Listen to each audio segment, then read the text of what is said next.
Olá! Como será que uma marca pode se posicionar frente à tragédia que está acontecendo com os gaúchos? O que dizer aos clientes? O que dizer aos fãs? O que dizer aos fornecedores, aos colaboradores? Como agir, como comunicar e como administrar tudo isso que está acontecendo. Este é o tema que abordaremos com o nosso especialista convidado de hoje. Está começando mais um episódio do podcast Apoia-te.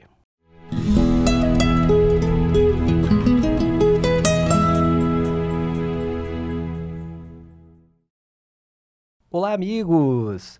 Você está no Apoia-te, uma iniciativa da produtora Hack Story, que disponibilizou todo o estúdio, toda a sua estrutura, com o objetivo de compartilhar conteúdos muito instrucionais, didáticos, para ajudar os gaúchos nesse momento sensível.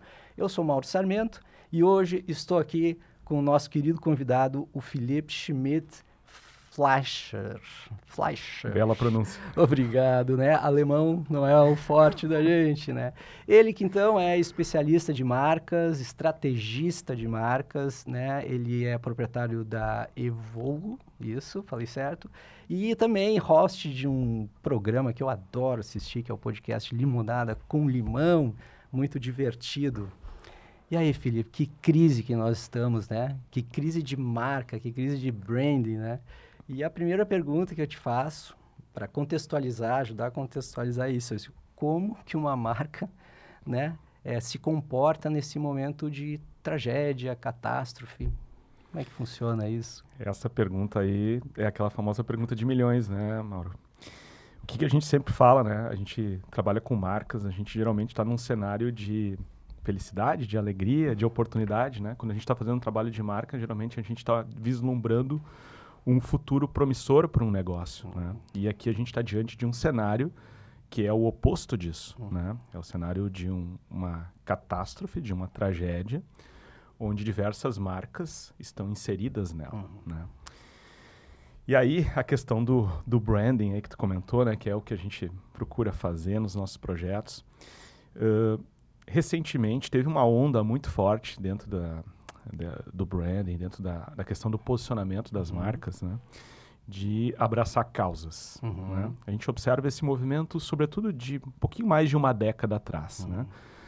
Anteriormente, as marcas enfatizavam muito benefícios, né? O que o produto faz, o que o produto entrega, o que o serviço proporciona para o cliente.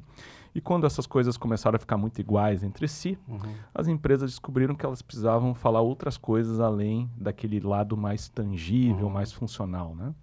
E aí entraram as causas, né? E entraram também com uma outra perspectiva que eu acho sempre interessante, e isso inclusive eu já escrevia sobre antes desses fatos, que no vácuo, né, das grandes lideranças, o que foi no passado a religião, o que foi no passado a política, houve um vácuo, né? E essa bandeira meio que estava deitada no chão, né? E as marcas foram e olharam, opa, aqui está uma oportunidade, né? Vamos levantar essa bandeira. E aí surgiram grandes causas, e algumas marcas são famosas por isso, né? Por abraçarem causas, por defenderem isso, colarem no seu posicionamento, né? Propagarem na comunicação, nas atitudes, nas ações. Só que isso chegou num ponto, né? Nessa onda que houve, né? Que muitas marcas começaram a fugir um pouco da realidade, né? Começaram a falar coisas que estavam muito distantes daquilo que elas faziam na prática, né? Interessante que isso está colocando, ele é muito interessante porque uma coisa é um cenário onde uma marca está procurando, sei lá, se humanizar, se solidarizar com alguma causa, né? Mas me parece que neste momento a gente vive um momento em que situações são impostas, né? E eu te confesso, eu particularmente, né, porque cada indivíduo também é a sua marca pessoal, né? Claro. Tem ali a ciência da reputação. E eu fico confuso, né? Como é que eu vou postar alguma coisa?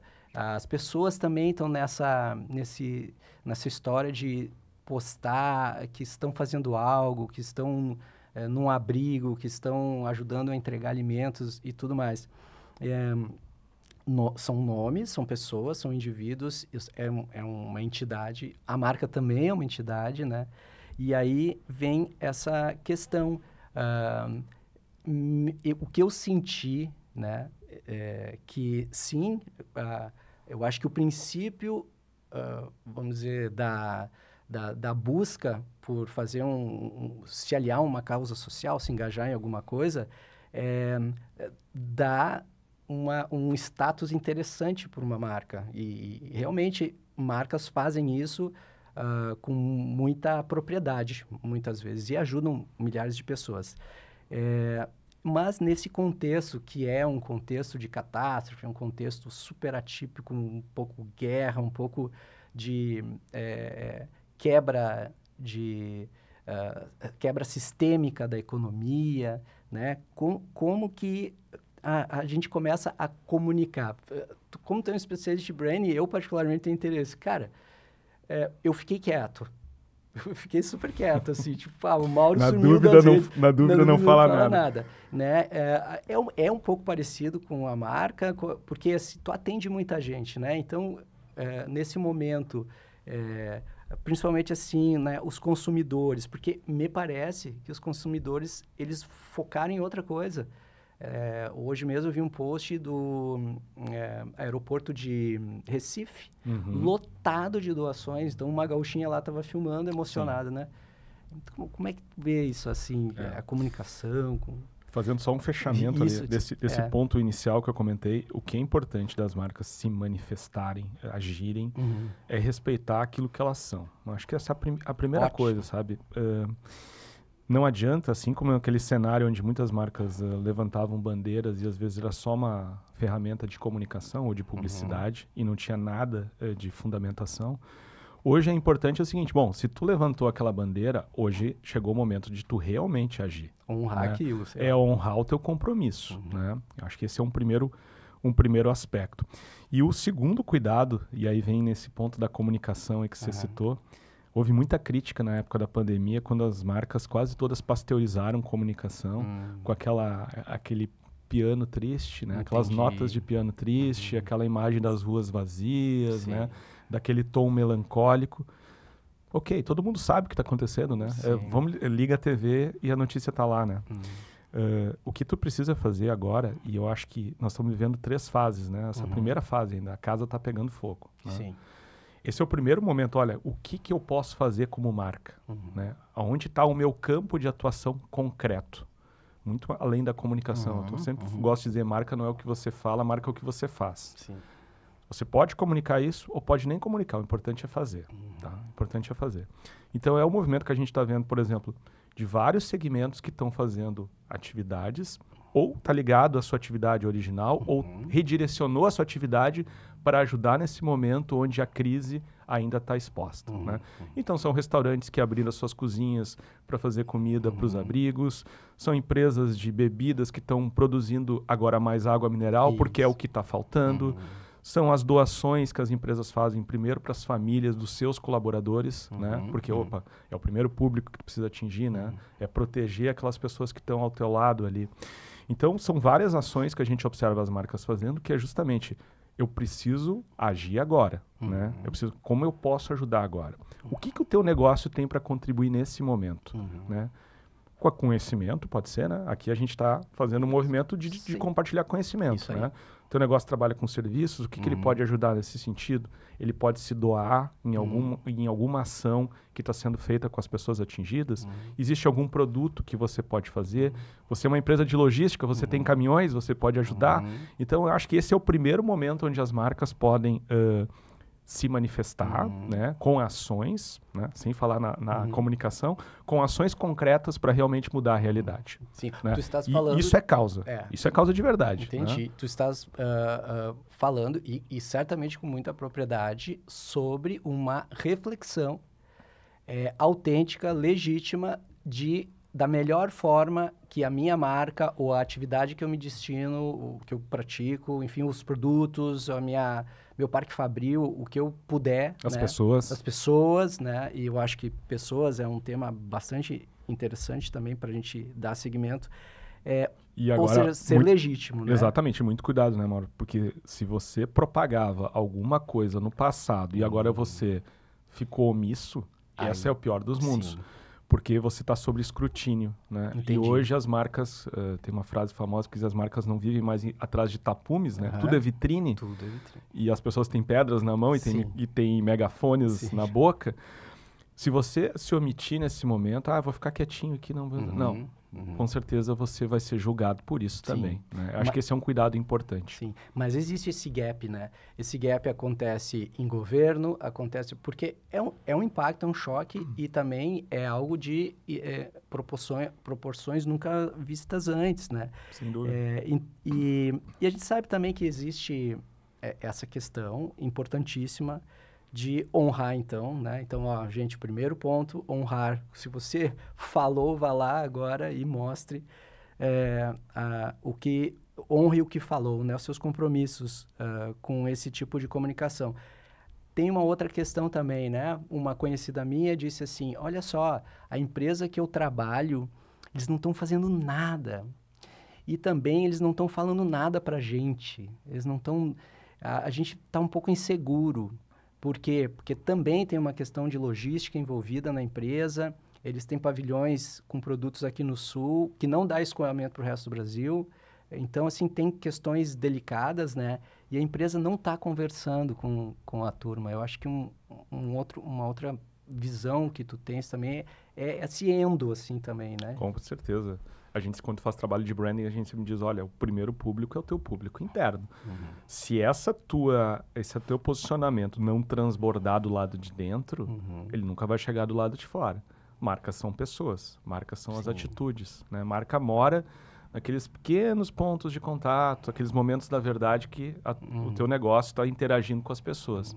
Se ali tu estiver falhando em algum desses aspectos, tu não está construindo marca. Tu está ajudando a destruir marca. Entendi. Então, e esse é um momento que realmente é importante posicionamento, né? Mas também, Mauro, eu vejo por outro lado, né? Muitos empresários não estão preparados para uma situação dessa, né? Isso atinge as pessoas de maneira diferente. Eu acho que tem que ter um certo cuidado, né? De também não julgar e não colocar ninguém, não condenar ninguém, tá? Porque, na verdade, são seres humanos e cada um age e reage de uma maneira distinta. E muita gente paralisa, né? Sim. Muita gente fica paralisado, fica entorpecido por uma situação assim. E eu gostaria muito que, aqui fazendo uma crítica, né? Que assim como as pessoas julgam as empresas e as marcas, elas julgassem também todos aqueles que estão envolvidos nesses assuntos, né? Para que as escolhas e as decisões também, né? Daqueles que nos representam fossem mais qualificadas. Né? É verdade, né? Isso a gente pode entender como gestão de expectativas, né? Porque muitas expectativas se criam, por exemplo, expectativa de gestores públicos, expectativa de eficiência de equipamentos, expectativa e muitas surpresas, né? Expectativa de resposta, Sim, né? Sem dúvida. Tu falou, né? Tudo é marca, né? As pessoas são marcas, né? Lugares são marcas, né? O Rio Grande do Sul é um lugar agora que está sofrendo uma crise de marca, né? Sim. Já era uma situação onde era um estado que já enfrentava dificuldades, né? E aí quando a gente fala de marca, a gente está falando marca nos dois sentidos, né? Uma marca como atração de negócios e de pessoas e uma marca como turismo, né? Como um destino, né? E essa crise já vinha de antes desse evento. E agora nós vamos enfrentar uma situação mais difícil ainda, né? Sobretudo para aquelas marcas turísticas da nossa região, que vão sofrer né, as consequências lugares, disso. Né? Isso me lembra direto Gramado. Exatamente, né? Gramado estava enfrentando uma crise também de posicionamento, né? E agora vai enfrentar uma segunda crise combinada com essa, né? E agora é um momento realmente de parar, pensar, comunicar, agir da maneira correta para minimizar os efeitos. Nunca vai se conseguir eliminar os efeitos todos, né? Porque eles já estão aí acontecendo. Mas como eu aproveito essa situação de desastre para um reposicionamento de marca, né? Porque o Rio Grande do Sul vai precisar atrair. Vai ser necessário. O Rio Grande do Sul vai precisar atrair gente. Vai precisar atrair empresas. Vai Força precisar de trabalho. atrair investimento, né? E vai ter que dinamizar a sua economia. Porque eu estava falando sobre ondas, né? A gente está vendo a primeira onda da casa pegando fogo. Depois que vai parar o fogo, né? A água baixar, a gente vai ter que reconstruir, né? E essa reconstrução também vai ter um papel das marcas se envolverem, né? Aí vão precisar, economicamente, a roda da economia vai precisar gerar, porque nós não estamos falando mais só de doação, né? Sim. A gente está falando de que as pessoas precisam consumir, porque esse consumo é o que vai garantir o emprego delas. E muitos vão voltar para suas casas e reconstruir, vão descobrir que a empresa que trabalhava não existe mais.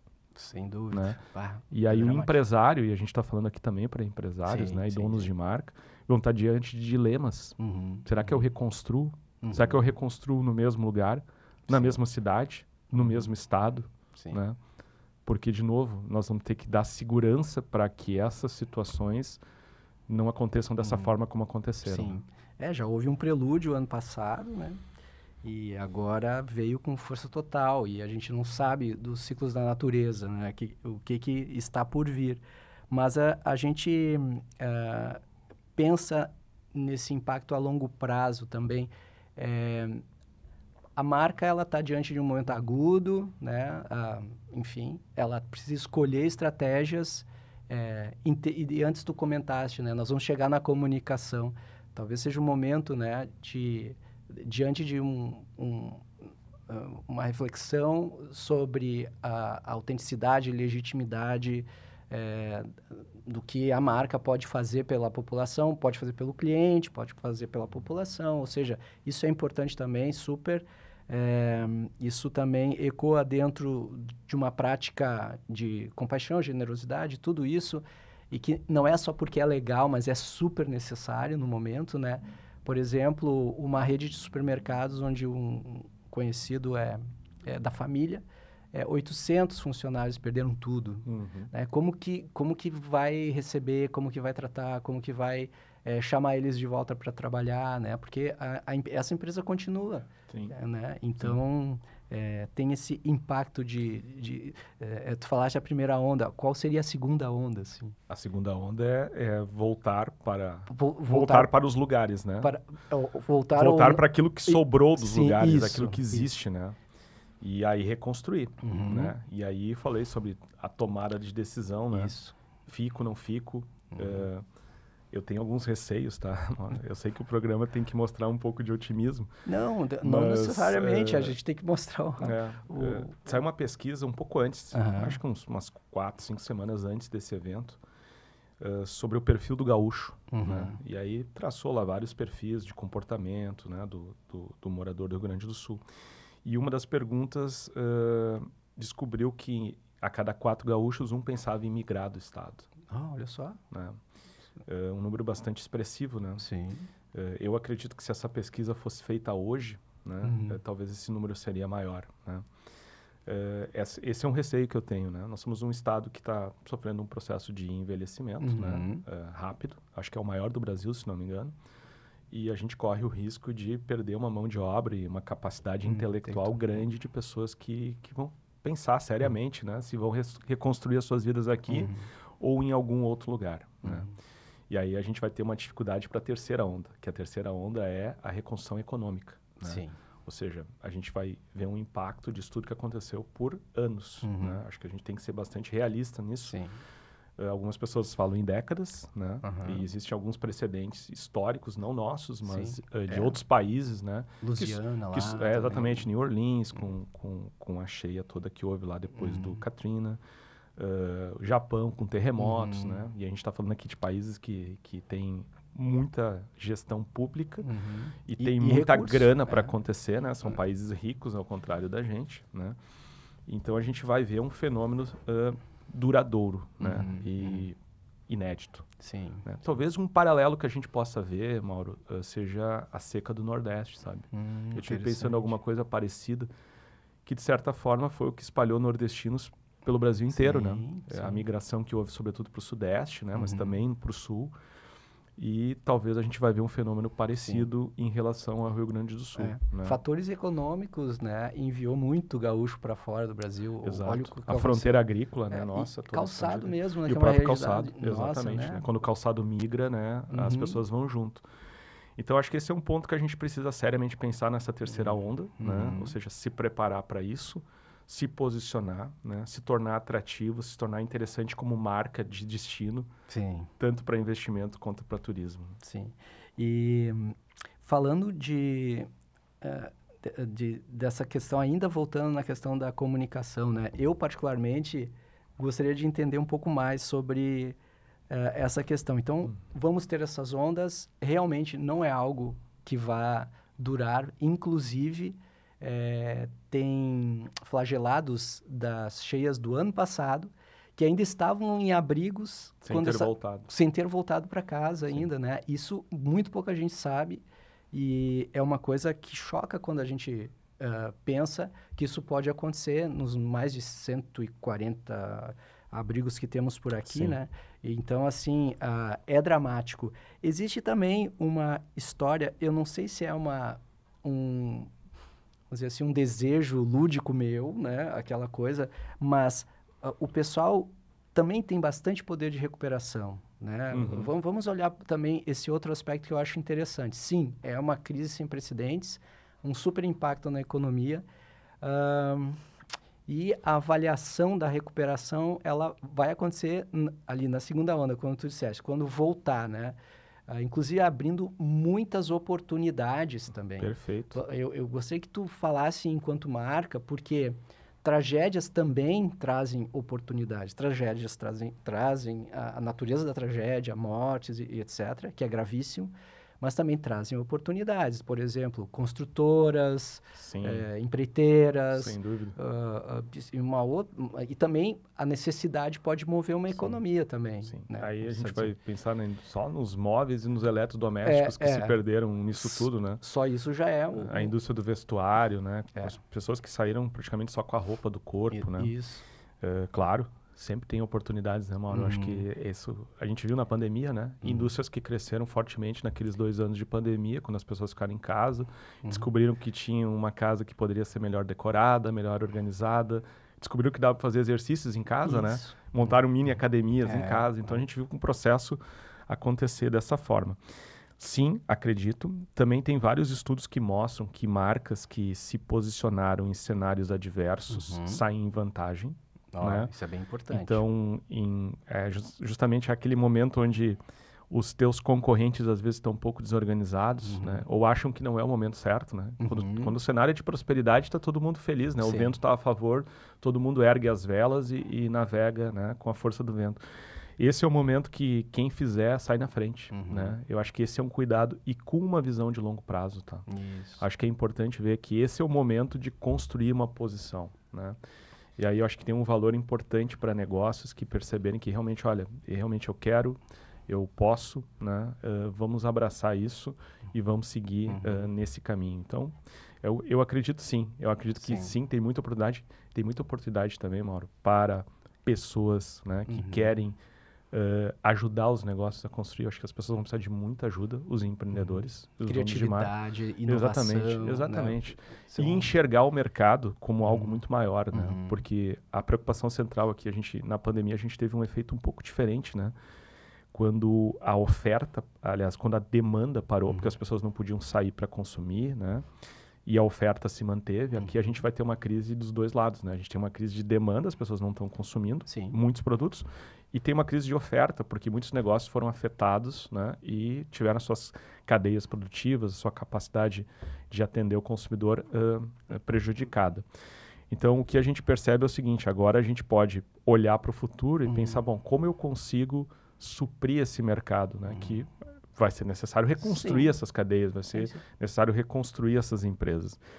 Então, esse é o momento oportuno também de olhar um posicionamento de marca vencedor, né? Porque vai aproveitar um momento onde muita gente está desligada, né? Muita gente, e no cenário de competição, né? Está achando que não é o momento para fazer isso, e quem fizer vai conseguir sair na frente. Porque a gente vê, né, o empresário que sofre um golpe muito abrupto na sua atividade, na sua economia. Tipo assim, eu sou um lojista, sou do varejo, tenho uma loja, eu tenho 3 lojas, eu tenho 5 lojas, sei lá, dá 5, 3. Tem essa preocupação, claro, da gestão, do dia a dia, como eu vou fazer. Então, é um ambiente de muita incerteza. Aí tem a parte do marketing e comunicação, que vira para o empresário e diz, o que a gente diz agora, né? Quando baixar, por exemplo, tem um grande empresário, não vou falar marca aqui, ele teve uma das lojas toda inundada, ele disse, ó, não vou demitir ninguém e ainda vou fazer a doação. Claro, ele aproveitou uma oportunidade, vou doar tudo que for aproveitável para doar na loja, eu vou doar. Ele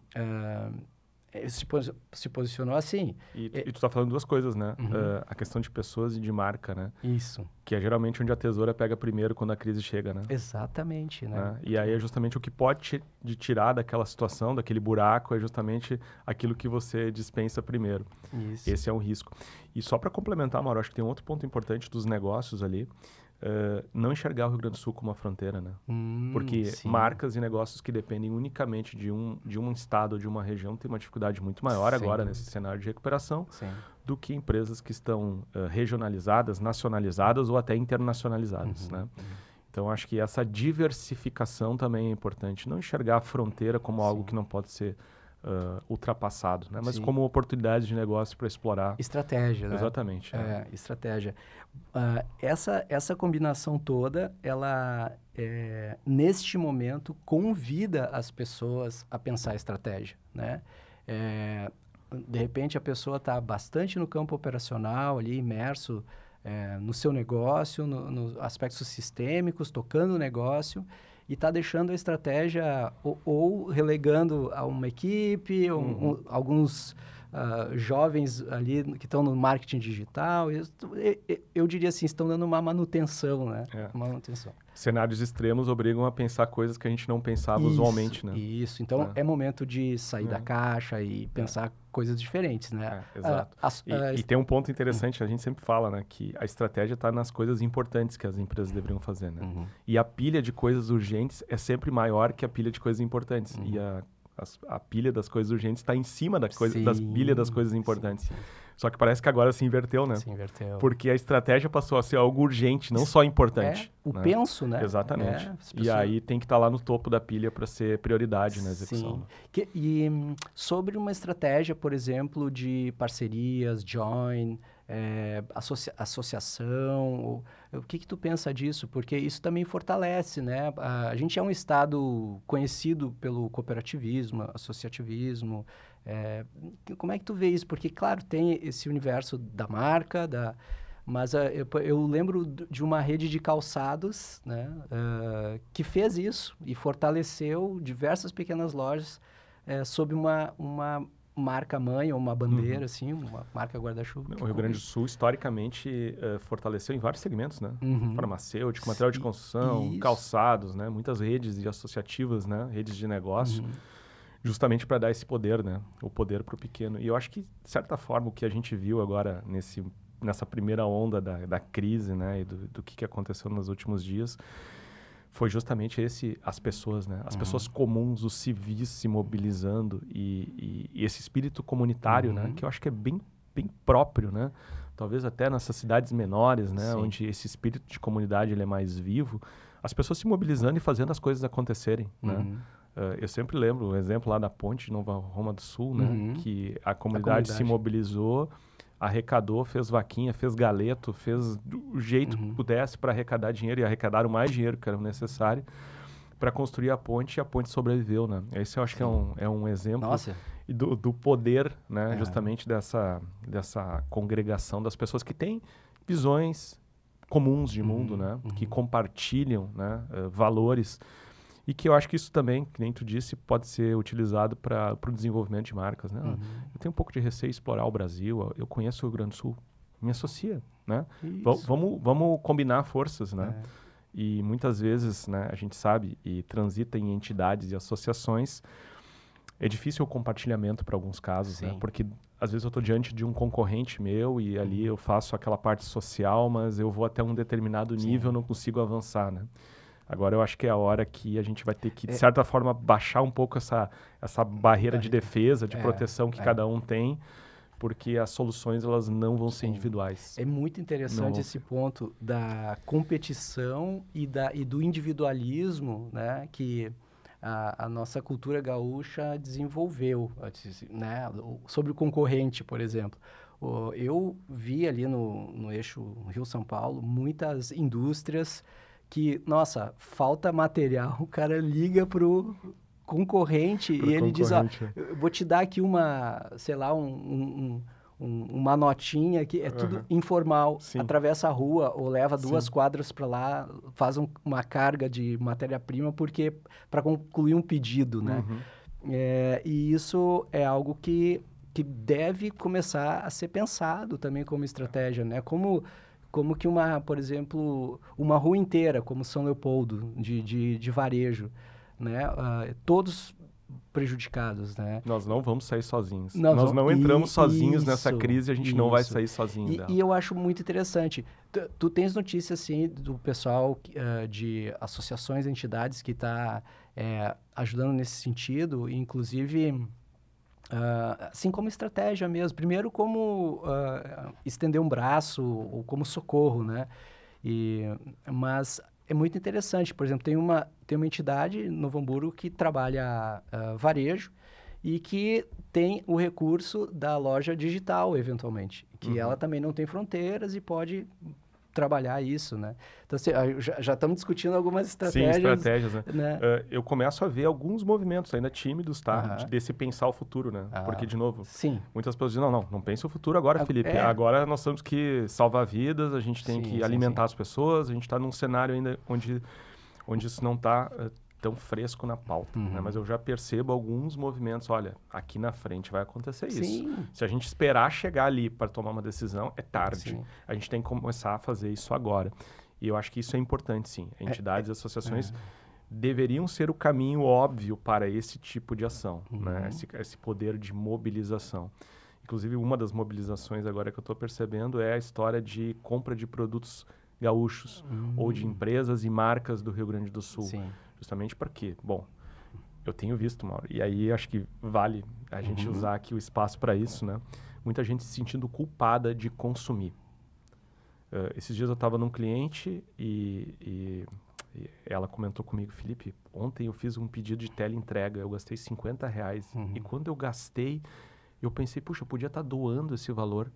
E eu disse, não, só um pouquinho. Esse pedido que tu fez, o motoboy está se sustentando disso, o cozinheiro lá no restaurante, a equipe toda que depende daquilo ali e toda a cadeia que está por trás, tu nem sabe.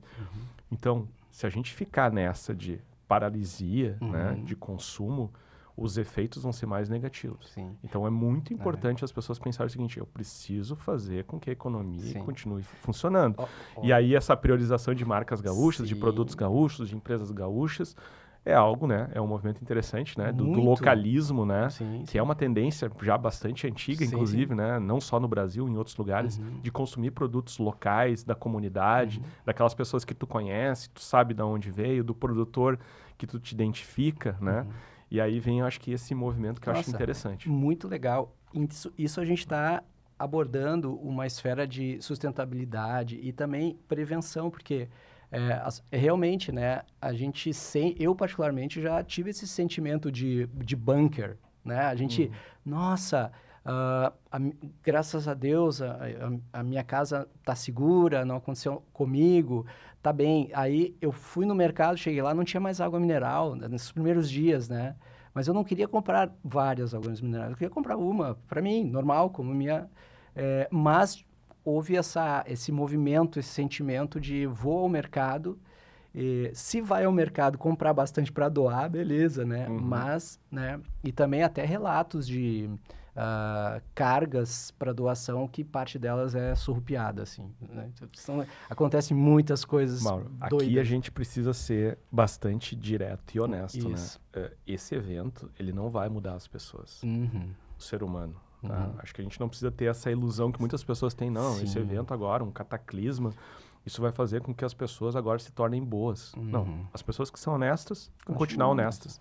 As pessoas que são desonestas vão continuar desonestas. E o que esse evento mostra só é que muitas vezes as coisas que estão distantes da nossa realidade, elas ficam concentradas, né?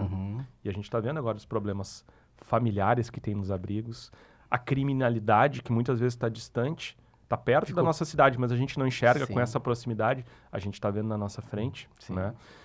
A questão dos animais perdidos, né? Os desabrigados da enchente, é um problema crônico também. Inclusive, foi motivo aqui de um tema dos episódios. A única diferença é que agora eles estão todos nos abrigos. Antes eles estavam perdidos por aí, né?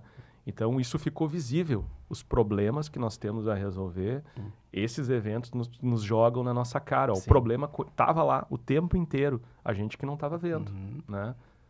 Olha, a gente vem conversando sobre a questão, né? Tu falaste também de teleentrega, enfim, aplicativos, comprar comida, receber em casa. Mas também, né, ter uma certa preocupação, e essa é uma conscientização importante, que eventualmente a gente continuar consumindo é importante, né? De novo, né? Romper esse sentimento de culpa, porque tem uma série de sentimentos e, pessoal, quem puder, continue com a sua terapia também, porque o terapeuta também, ele precisa... Mais ou menos isso, mais né? ou menos isso. Mas é bem dramático, então, esse sentimento primeiro de culpa, depois de acumulação de mantimentos, porque pode ser que, né, eu me sinto ameaçado de alguma forma. Mas, de certa forma, qual seria também, no teu ponto de vista, o efeito fake news nisso aí tudo? Porque isso também tem a ver com comunicação, tem a ver com desinformação. Eu acho que esse é um detalhe interessante para a gente trazer aqui, né? Detalhe interessante e polêmico. E polêmico, né, mas eu acho também, né, de que maneira um especialista, estrategista de marca, de comunicação, diz para a galera, olha, eu acho que tem que tomar cuidado, verificar, sei lá, não sei, eu não sou esse especialista mesmo. De novo, né, a gente é bombardeado por uma série de informações, né? Eu lembro de um artigo que eu li há muito tempo atrás que falava que hoje as formigas têm megafones, né? Incrível. Ou seja, a comunicação, ela se multifacetou, né? E hoje é muito difícil tu mentir, né, para as pessoas, né? Ou seja, muitas vezes tu poderia concentrar uma única informação e aquilo passar a ser como verdade, né? E hoje as pessoas têm muita desconfiança sobre várias coisas, né? Nesse cenário, o que acontece? Nesse cenário, acontece uma falta de credibilidade dos veículos tradicionais de mídia, né? E, ao mesmo tempo, abre um terreno onde a informação fragmentada, ela pode vir com um formato de verdade ou um formato de meia-verdade ou um formato de mentira, né? E saber separar tudo isso é um problema, né? Eu sou uma pessoa totalmente contra qualquer tipo de censura, né? Eu acho que já existe, né, formas de criminalizar, né? Se por acaso alguém se sentiu ofendido, alguém se sentiu prejudicado por alguma coisa, a justiça está aí para isso, né? Mas a gente não pode calar a voz das pessoas, né? E a gente viu agora nesse caso do Rio Grande do Sul que muitas situações, e eu vi isso com os meus próprios olhos, se não fossem as pessoas comuns na linha de frente, né, salvando outras pessoas, eu acho que a tragédia seria muito maior, tá? Porque o poder público nos deixou sem segurança. O Estado, né, não o Estado do Rio Grande do Sul, o Estado como conceito, né, de poder público, ele existe sobretudo por um fim, que é segurança. Isso aí. Né? A gente paga para ter segurança, né? E a segurança pode se reverter em educação, infraestrutura, a própria segurança pública e situações extremas como essa que a gente viveu.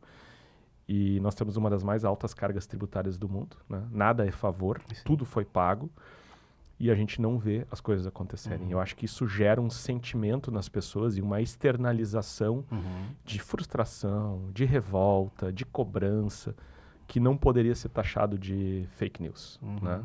Na verdade, tem muitas situações que aconteceram, algumas inclusive foram comprovadas com imagens e com provas, né, que realmente aconteceram, né? E aí existe uma revolta contra a mídia tradicional, às vezes, que procura contemporizar situações, né? E aí a gente entra num assunto bem delicado, porque envolve verbas de publicidade, envolve, né, o papel que um jornalista deveria ter, né, que não é o de assessor de imprensa. e que faz com que as pessoas, então, busquem as suas próprias fontes, né? Então, acaba gerando um ciclo que se reforça, né? Sim.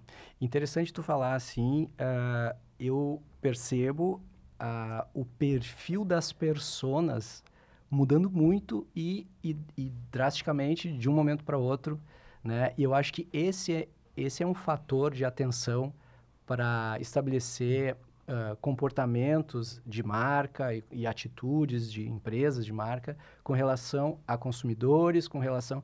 Isso meio que desestabilizou o pessoal, porque antes o pessoal vinha com um conceito de que eu conheço o meu cliente, a minha persona, ou para quem eu vendo, enfim, quem eu atendo, né? E eu desenhei a minha experiência de usuário, a minha experiência, a minha jornada dessa forma. E agora, esse mesmo indivíduo, ele é diferente. Ele está diferente, ele está ou sensibilizado de outra forma, ou até vivendo uma condição muito difícil, né? E, de novo, a gente cai nesse aspecto do que dizer, como dizer e as atenções devidas. E aí vem uma crítica forte ao famoso marketing de performance, né? Quando se tenta vender para quem não quer comprar, né? E isso acontece a todo momento, antes inclusive. Nós estamos falando de situações normais, onde anúncios te perseguem, empresas te perseguem quando você não quer comprar aquela categoria, não quer comprar aquele produto, não está afim, tu não está no jogo, né? E ele fica ali te perseguindo para tentar te vender uma coisa. Isso mais verdade é hoje, né? Não faz sentido, né? Acho que muitas marcas tiveram esse cuidado agora, sobretudo aqui no Rio Grande do Sul, de dar um passo atrás e fazerem muito mais construção de marca do que tentativa de me compre agora, me compre porque eu estou precisando te vender, né? Recuaram nesse aspecto, que deveria ser uma visão mais de longo prazo mesmo, né? Porque nem todo mundo está querendo comprar e agora menos ainda, né? Então, acho que essa é uma forma também das marcas repensarem, né? Viram agora um cenário concreto, né? Onde grande parte daquele consumidor saiu do jogo, né? Não tem dinheiro na mesa. Então, não adianta tu tentar ficar tentando me convencer de uma coisa que eu não vou fazer, né? E aí tiveram que pensar, opa, mas o que eu faço quando ninguém quer comprar? Ah, mas então eu tenho que investir em marca também. Então eu tenho que falar outras coisas além do promoção hoje, somente hoje, aproveite e compre. Isso aí, né? Isso aí. Então acho que é um ponto importante, sabe? De repensar isso aí. Muito legal. E você que está nos assistindo pelo Spotify, por favor, compartilhe. Você que está nos ouvindo. E se você está aqui, então, no YouTube, por favor, deixe o seu like, né? Para ajudar a gente a disseminar esse programa. E compartilhe porque os assuntos são muito legais. Felipe, as tuas considerações finais, a gente já está se encaminhando para o final do programa. Primeiro, assim, super grato por tu estares aqui, aceitar vir conversar com a gente. A tua contribuição é muito importante. A gente já tem uma história de admiração, né? Legal. Eu que agradeço, mano. Eu que agradeço o convite da Rex Story, o teu convite. Tudo passa. Né? Tudo passa. Eu sei que é difícil falar isso quando as coisas ainda estão acontecendo, mas é importante a gente se preparar para o futuro, né? E o futuro é construído não porque a gente fala, né? Não é publicidade, não é discurso, não é nenhum tipo de imagem que eu quero projetar, é o que eu faço, né? E essas são as tuas atitudes. Então, acho que é fazer as escolhas certas e tomar as atitudes certas. É isso que as marcas e os negócios e as pessoas devem fazer, né? Enxergar o que elas podem contribuir, tanto no momento de crise, quanto no momento pós-crise, né? Porque a gente vai precisar, como eu disse, de muito esforço, de vários atores diferentes para a gente conseguir reconstruir esse estado. Então, muito obrigado a você que nos assiste, nos acompanha e, por favor, reflita, sinta no seu coração e apoia-te.